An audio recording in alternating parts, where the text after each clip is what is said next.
Tuhan Yesus baik, amin.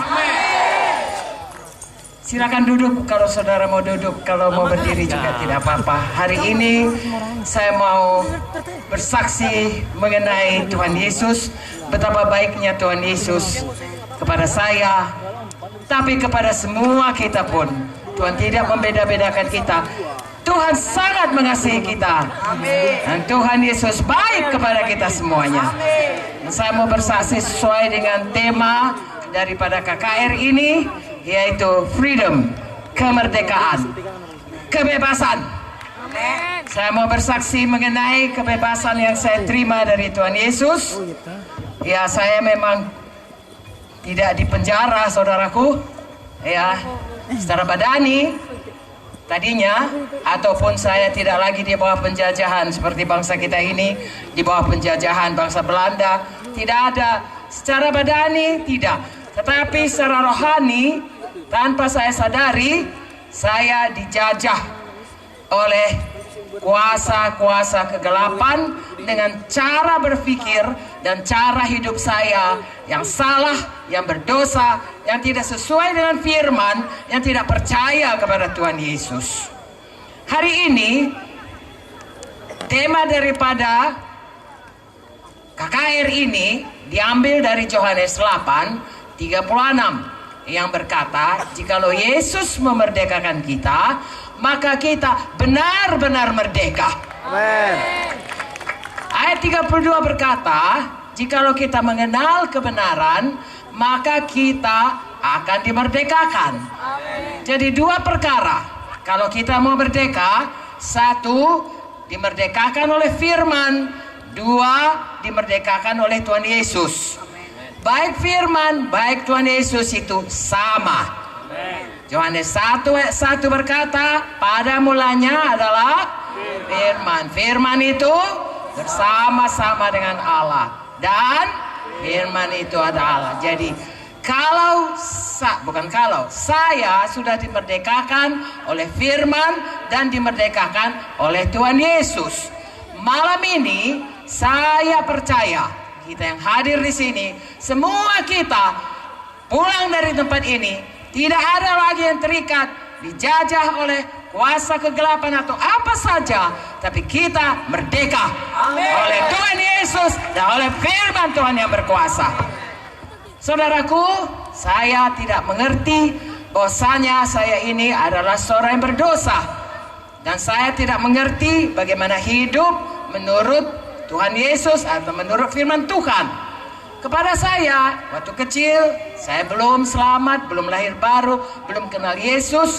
Saya cuma kenal Yesus itu, saudaraku, sebagai seorang, kalau Bapak Munte dulu berkata, kenal-kenal presiden. Bagaimana kenal presiden? Ya, saya dan saudara semua kenal dengan Pak Jokowi. Tapi saya ini enggak apa-apanya dari Pak Jokowi. Salam pun enggak pernah. Hanya dia presiden saya. Tapi kalau anak Pak Jokowi, wow, dia punya segala hak untuk mendapatkan segala sesuatunya dari Bapak Jokowi karena dia anak Pak Jokowi. Begitu saya dengan Tuhan. Saya kenal dengan nama Yesus, saya pergi ke gereja, tapi hidup saya sama sekali jauh dari Tuhan. Tuhan, saya berdoa dalam nama Yesus, tapi saya tidak tahu apakah doa saya sampai. Dan saya terus terang aja hampir tidak pernah mendapatkan jawaban doa saya. Bahkan yang diajarkan kepada saya, nah inilah dia saudaraku, saya terikat kepada cara berpikir yang salah. Karena saya diajarkan, kalau mau berhasil, harus rajin belajar, rajin bekerja, sekolah tinggi, baik kepada orang, kau akan berhasil. Hidupmu akan mapan. Tapi nyatanya saya ikuti itu. Firman Tuhan tidak berkata demikian. Saya sampaikan saja. Firman Tuhan berkata dalam Yeremia 17 ayat 5 dan 6, terkutuklah orang kalau dia mengandalkan manusia atau mengandalkan kekuatannya. Tapi ayat 7 dan 8 berkata, diberkatilah orang kalau dia mengandalkan Tuhan, kalau dia menaruh pengharapannya kepada Tuhan. Saya tidak tahu firman Tuhan itu. Dan saya tidak tahu Tuhan Yesus, saudaraku, seperti saya katakan tadi. Tetapi saudaraku, saya ikutlah cara hidup saya yang salah ini. Dan saya mau hari ini, jangan ada kita yang seperti itu. Cukuplah saya sudah diajari Tuhan, sudah dibebaskan Tuhan. Mari kita semua bebas. Nah, Tuhan Yesus itu baik. Dia baik kepada saya, dia baik kepada semua orang. Begitu baiknya sampai dia rela mengorbankan nyawanya untuk membebaskan kita. Amin. Saudaraku, saya ulangi, saya mendapat pengajaran dari orang tua, dari orang-orang yang mau supaya saya berhasil, supaya saya, seperti saya katakan tadi, rajin sekolah, rajin bekerja, sungguh-sungguh dalam segala sesuatu, kejar ilmu. Saya di sekolah, saudaraku, akhirnya saya juara di SD, juara SMP, juara SMA, landinglah di Fakultas Kedokteran USU tahun 1960, 60 tahun yang lalu. Saudara mungkin heran berapa umur saya sudah 77 tahun. Haleluya. Jadi saudaraku, sudah banyak pertolongan Tuhan kepada saya. Ya, saudara yang masih muda-muda, ikut Yesus. Amin. Ya, supaya sepanjang hidup saudara, Tuhan Yesus menolong saudara. Amin. Yang sudah tua, belum terlambat. Semua kita boleh diberkati Tuhan. Amin. Lalu saudaraku, umur 17 tahun, saya masuk saudaraku, Fakultas Kedokteran. Tiap tahun saya lulus baik, tidak pernah mengulang, paling baik, saudaraku. Selama saya di Fakultas Kedokteran. Tapi tahukah saudara, dalam kurun waktu saya belajar di Fakultas Kedokteran, terjadi hal-hal yang sangat menyedihkan, tragedi di dalam hidup saya. Kalau dikatakan baik-baik saja, kenapa orang yang kelihatannya jauh tidak baik, tidak mengalami seperti saya? Saya tidak mengerti bahwa saya adalah di bawah penjajahan dosa, di bawah penjajahan setan, jauh dari Tuhan. Walaupun orang berkata saya baik, punya prestasi baik, di mata Tuhan saya bodoh, saya berontak kepada Tuhan. Saya tidak tahu itu, saudaraku. Saya terangkan apa yang jadi sehingga saya ditangkap Tuhan dan kemudian diberikan Tuhan kebebasan. Begitu saya masuk kedokteran, opung duli saya meninggal. Saya punya 2 opung duli tentunya, yang satu sudah meninggal, ini yang satu lagi tinggal meninggal. Kemudian saudaraku, 3 ibu saya bersaudara, dan tulang saya yang paling tua meninggal. Baru pertama kali saya dengar penyakit kanker waktu itu, tahun 1960 itu. Ya, mulailah saudaraku, kami tinggal. Tidak lama kemudian, tulang saya yang paling muda, masih 42 tahun, tiba-tiba meninggal. Tadinya sehat-sehat, lalu dokter berkata ini sakit jantung. Meninggallah dia, anaknya 3. Lalu kemudian ibu saya belum kenal Tuhan, dia sayang sekali kepada itoknya ini. Dia sangat sedih, apapun yang kami bilang, saya anak paling tua. Saya katakan, mama jangan sedih, jangan menangis saja siang dan malam. Oh, dia menangis, meratap terus. 10 bulan meninggal ibu saya. Dan kemudian tinggallah satu lagi, saudaranya yang paling tua. Dia adalah putra suku Karo yang pertama yang sekolah ke negeri Belanda tahun 1930, kira-kira 1 abad yang lalu. Saudara bisa bayangkan, kami sangat bergantung kepadanya. Seluruh keluarga memandang kepadanya. Tapi begitu juga, 2 tahun kemudian dia pun meninggal. Dalam tempo selama berapa tahun itu, saudaraku, kami menjadi yatim. Ada yang ibunya meninggal, ada yang bapaknya meninggal, dan yang tinggal bapak saya sakit-sakitan. Tulang saya, 6 tulang saya nggak pernah cari makan. Seluruh daerah kami, saya dari Kabupaten Langkat, saudaraku, dari Binjai, berkata keluarga ini hancur. Pada waktu mereka, saudaraku, menguburkan paman saya yang paling tua, orang berkata ini hancur. Dulu memang baik, sekarang hancur. Tetapi saudaraku, Tuhan Yesus baik. Amin. Haleluya. Bagaimana baiknya? Pas waktu itu saya tamat, saudaraku, saya dikirim ke Jakarta dari FK USU ke Fakultas Kedokteran UI, Universitas Indonesia, untuk belajar penyakit karena saya ambil spesialis anak. Dari kecil saya suka jadi dokter anak, saudaraku. Lalu saya dikirim ke sana. Belum 2 hari saya di sana, disitulah tulang saya meninggal. Lalu Saya kembali untuk penguburan dan lain-lain. Saya kembali lagi ke Jakarta. Saya rasa hancur sehancur-hancurnya. Saya katakan, kalau ada Tuhan, di mana Tuhan itu? Orang lain jauh lebih jahat, nggak begini kali nasibnya. Aku disuruh baik-baik, kenapa begini jadi padaku? Saya bingung, kenapa, ada apa dengan manusia ini? Mengapa begini manusia ini? Seperti mau gila rasanya. Sangat tertekan. Saya ingat saya naik kapal terbang, saudaraku, mata saya bengkak, hampir nggak bisa lihat jalan. Saking sedihnya, karena saya meninggalkan semua adik saya, sepupu saya, bapak saya, nah tulang saya, semuanya, saudaraku, muka sedih.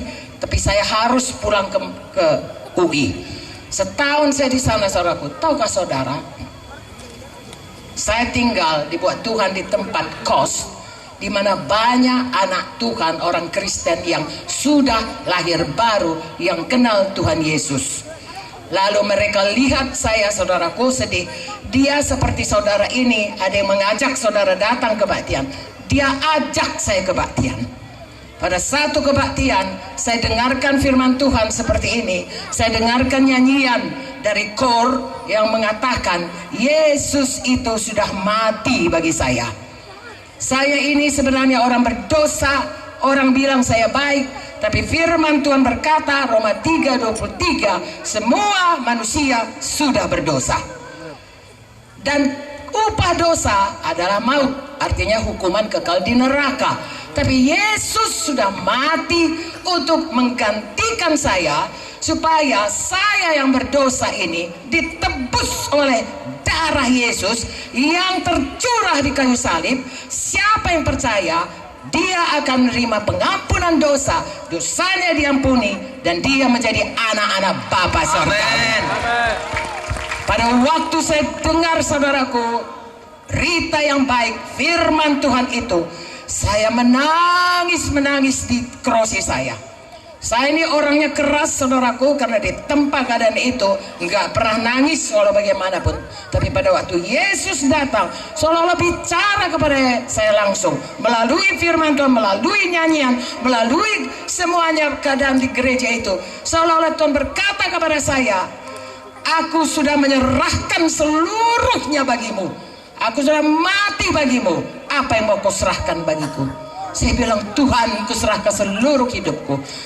Aku sudah memberikan semua bagimu. Apa yang kau berikan bagiku? Tuhan, ku berikan hidupmu bagimu. Aku sudah menanggung semuanya untukmu. Sekarang apa yang kau buat? Saya berseru, Yesus Tuhan, ampuni aku Tuhan. Ampuni aku Tuhan. Oh Tuhan, selamatkan. Saya berseru-seru di bangku itu, saudaraku, air mata saya bercucuran. Tidak lama kemudian saya rasakan suatu damai Tuhan memenuhkan hati saya. Sejak itu saya berubah. Dari mana saya tahu, saudaraku? Pagi hari biasa malah berdoa. Kalau pagi hari berdoa, malam mau tidur berdoa, kalau makan berdoa. Itu kebiasaan kita orang Kristen. Biasa saya berdoa, saudaraku, itu hanya sebagai satu rutinitas. Tapi pagi hari pertama kali sesudah saya berseru minta Yesus untuk menyelamatkan saya, untuk mengampuni saya. Saya katakan, Yesus, aku mau ikut engkau seumur hidupku. Besok paginya saya berdoa dengan cara yang sama. Tapi waktu saya katakan, Bapa dalam sorga, ibas gelar anakmu Tuhan Yesus, dalam nama Yesus anakmu ku datang. Tahukah saudara, saya merasa seperti Bapa memeluk saya dan berkata, anakku, aku ada di sini. Ada kesaksian dalam hati bahwa Bapa di sorga itu adalah Bapa saya. Dan saya tidak pernah takut lagi, saya tidak khawatir, saya berubah. Mulai hari itu, saudaraku, Bapa tidak pernah meninggalkan saya. Kuasanya tetap, saudaraku, menyertai saya. Saya dibebaskan. Amin. Dari hidup lama yang hidup menurut cara saya berpikir sendiri, pakai pikiran sendiri, pakai kebenaran sendiri, menjadi orang yang sangat bergantung kepada Tuhan. Saya heran waktu saya mulai baca Alkitab, mulai datang kesukaan. Saya berkata, oh Tuhanku, kenapa semua jawaban hidupku ada dalam firman-Mu? Tuhan, mengapa? Karena sekarang saya sudah hidup, saya sudah bebas. Tuhan Yesus bisa bicara kepada saya melalui firman-Nya. Dan sejak itu saya berubah. dulu orang berkata saya ini seperti kesaksian Bapak Bahal tadi, saudaraku. Dulu orang berkata, kenapa kau sedih saja? Tapi sekarang orang berkata, kenapa kau suka cita saja? Haleluya. Karena Tuhan Yesus menolong. Saya akan ceritakan beberapa hal kebaikan Tuhan yang membebaskan saya, baik daripada bebas daripada hukuman dosa, tidak lagi ke neraka, tapi dapat sorga, nama tertulis di sorga. Tapi dalam kurun waktu saya mengikut Yesus, ya pada waktu saya itu kira-kira umur saya belum 30 tahun, 20-an tahun, sampai 77 tahun, lebih saudaraku, ya hampir 50 tahun saya mengikut Tuhan. Ada banyak hal di mana saya dimerdekakan Tuhan, di mana saya ditolong Tuhan, sehingga kalau tidak ditolongnya saya sudah lama di son maradian, artinya sudah lama mati. Tetapi Tuhan menolong saya. Jadi hari ini pun saya mau saksikan, tidak ada yang mustahil bagi kita yang percaya. Amin. Umur 30 tahun saudaraku, 30 tahun lebih, saya jantung saya berhenti. Ya, 2 kali berdetak, 3 kali berhenti. Takut saudaraku, takut mati. Ya, karena langsung badan itu rasanya melayang. Dokter berkata, nanti saya pasangkan, profesor guru kami berkata, saya pasangkan kepadamu pacu jantung, artinya ditaruh baterai lah jantung ini. Ya, kalau baterainya mati kita pun matilah. Umur 30-an saudaraku, sekarang umur saya 77 saudaraku, hampir 50 tahun jantungnya jalan terus. Siapakah yang membuatnya jalan? Jehovah Rafa, Tuhan Yesus penyembuh. Dia sudah berbilur-bilur untuk menyembuhkan saya, membebaskan saya daripada penyakit jantung dan penyakit lainnya. Dan hari ini saya bisa ada di sini menyaksikan betapa baiknya Tuhan itu. Saudara, kalau saya jantung, bisa ditolong Tuhan. Bukan cuma jantung, Dia menciptakan seluruh tubuh kita, dari ujung kepala sampai ke telapak kaki. Sakit apapun itu, Tuhan Yesus bisa menyembuhkan. Percayakah saudara? Siapa yang percaya Tuhan Yesus baik? Coba angkat tangannya. Beri kemuliaan kepada Tuhan. Haleluya. Dan Tuhan Yesus bukan hanya nama yang manis pada waktu berdoa. Memang Tuhan Yesus berkata, kalau berdoa dalam namaku. Tapi Tuhan Yesus juga berkata, kalau kita berdoa dalam nama Yesus, Tuhan menjawab. Haleluya. Kalau engkau berseru, aku menjawab. Mintalah, akan diberikan kepadamu. Saudaraku, satu perkara saya berkata kepada saudara, nama Yesus, nama di atas segala nama.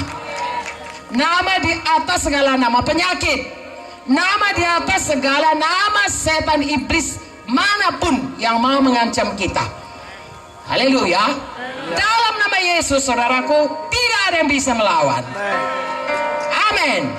Saudara ikut Yesus sungguh-sungguh, saudara baca Alkitab, saudara sangat bersuka cita betapa dahsyatnya kuasa nama Yesus itu. Amen. Dan itu diberikan kepada kita karena kita adalah miliknya. Haleluya. Saya ceritakan satu saudaraku, mungkin saudara sudah tahu, tapi saya ceritakan saja supaya saudara tidak usah takut dalam hidup ini. Tetap percaya, ikut Yesus, tidak pernah ditinggalkan, selalu ditolongnya. Saudara tidak akan mati kalau belum siap tugas saudara di bumi ini. Tapi sungguh-sungguh kita mengikut Tuhan. Amin. Satu hari saudaraku, kami mau kebaktian minggu. Dari rumah ke tempat kebaktian di Hermina Hall di Medan. Sampai di satu tempat ada polisi tidur, jadi mobilnya pelan. Begitu mobil pelan, seseorang menembak supir. Duar! Kami pikir bom, karena beberapa hari sebelumnya rumah kami dibom. Gereja juga mau dibom tapi tidak sempat meledak. Tapi rumah 2 kali meledak, 3 kali dengan yang di atas mobil. Jadi kami pikir bom apa lagi nih? Ditembak saudaraku, terkulailah supir. Berhentilah mobil. Lalu kemudian orang yang menembak itu datang ke depan mobil. Langsung dibidiknya Pak Munte. Tahukah saudara, Yesus sudah di dalam kita kalau kita terima Yesus. Malam ini terima Yesus semua saudaraku. Dia Tuhan segala Tuhan, Raja segala Raja. Kuasanya tidak ada yang bisa mengimbangi. Amin. Keluar saudaraku dari dalam nama Yesus. Lalu Pak Munte, karena di mobil itu supir, Pak Munte di depan, di belakang saya Joyce, di belakang lagi dua anak Tuhan. Langsung Pak Munte berkata, dalam nama Yesus engkau tidak boleh menembak. Saya pun mengikut saudaraku, dalam nama Yesus. Darah Yesus melindungi, dalam nama Yesus. Saya rasa itulah doa yang paling lama saudaraku. Mungkin cuma 5 detik, tapi bagi saya itu doa yang paling lama. Karena itu pistol tinggal meledak. Habislah saudaraku, kami semua. Tapi saudaraku, dalam nama Yesus, nama di atas segala nama, saudaraku, pistol itu tidak meledak. Orangnya meletakkan saudaraku, menurunkan tangannya dan pergi. Dan kami tidak mati. Hari ini saya ada di sini. Nama Yesus, nama di atas segala nama. Amin. Haleluya. Haleluya. Haleluya. Haleluya. Apapun yang datang ke dalam hidup saudara, Yesus berjanji dia tidak pernah meninggalkan kita. Dia tidak pernah membiarkan kita. Amin. Dengan yakin kita dapat berkata, Tuhan penolongku, apakah yang bisa dibuat oleh manusia bagiku? Haleluya. Haleluya. Tidak ada yang bisa saudaraku. Darah Yesus itu sebagai benteng. Wahyu 12 ayat 11 berkata. Itu sebabnya malam ini saya ajak saudara bersungguh-sungguh hati menerima kebebasan dari Tuhan. Pertama, kebebasan dosa. Terima Tuhan Yesus. Darah Yesus menyucikan semua dosa. Nama saudaraku ditulis di sorga. Tuhan Yesus menyediakan rumah bagi kita. Di dunia ini kita diberkati. Tinggalkan dunia ini bersama Yesus selamanya. Selama di dunia ini kita ditolong Tuhan. Tadi saya ceritakan hanya satu dari sekian banyak saudaraku pertolongan Tuhan yang membebaskan saya daripada penyakit, daripada ancaman, daripada kekurangan materi, daripada perseteruan, daripada segala macam. Tuhan melepaskan kita. Tuhan sangat mengasihi kita. Tahukah saudara, pada waktu saya sakit jantung itu, Tuhan mengatakan tidak boleh hamil. Dokter mengatakan, waktu saya hamil, mereka marah. Kenapa kamu hamil? Tapi saya bersyukur saudaraku, bahkan ada yang mengatakan, dengan umurmu seperti itu, gugurkan saja kehamilanmu. Saya percaya kepada Tuhan yang menolong saudaraku, karena anak itu dari Tuhan. Dan saya bersyukur saudaraku, Joyce lahir dan sekarang dia jadi hamba Tuhan. Tidak ada yang mustahil. Saudaraku, kalau saya cerita nanti tidak siap-siap sampai 3 bulan ini. Saya hanya mau berkata, adakah saudara percaya kepada Tuhan Yesus? Percayakah saudara Tuhan Yesus baik? Mau menolong saudara? Mau membebaskan kita? Bebas dari dosa? Bebas dari semuanya tindasan setan? Dan memberi kita hidup berkelimpahan? Siapa yang percaya coba angkat tangannya. Semua kita percaya. Jangan turunkan tangan, katakan Tuhan Yesus. Tuhan Yesus. Saya berseru. Saya berseru. Hari ini. Hari ini. Saya percaya. Saya percaya. Engkaulah penebus. Engkaulah penebus Dosaku. dosaku. Ampuni aku Tuhan. Ampuni aku Tuhan. Selamatkan aku. Selamatkan aku. Tolong saya Tuhan. Tolong saya Tuhan. Sembuhkan saya Tuhan. Sembuhkan saya. Berkati saya Tuhan. Hati saya. Bebaskan saya Tuhan. Bebaskan saya. Saya ikut Engkau. Saya ikut. Saya setia padamu. Saya setia pada Seumur hidup saya. seumur hidup saya. Terima kasih Tuhan Yesus. Terima kasih Tuhan. Engkau tidak menolak saya. Engkau tidak menolak Engkau saya. menerima saya. Engkau menerima Engkau saya. juru selamatku. Engkau juru. Haleluya. Haleluya. Haleluya. Haleluya. Beri kemuliaan kepada Tuhan. Haleluya. Haleluya. Tuhan memberkati saudara. Haleluya.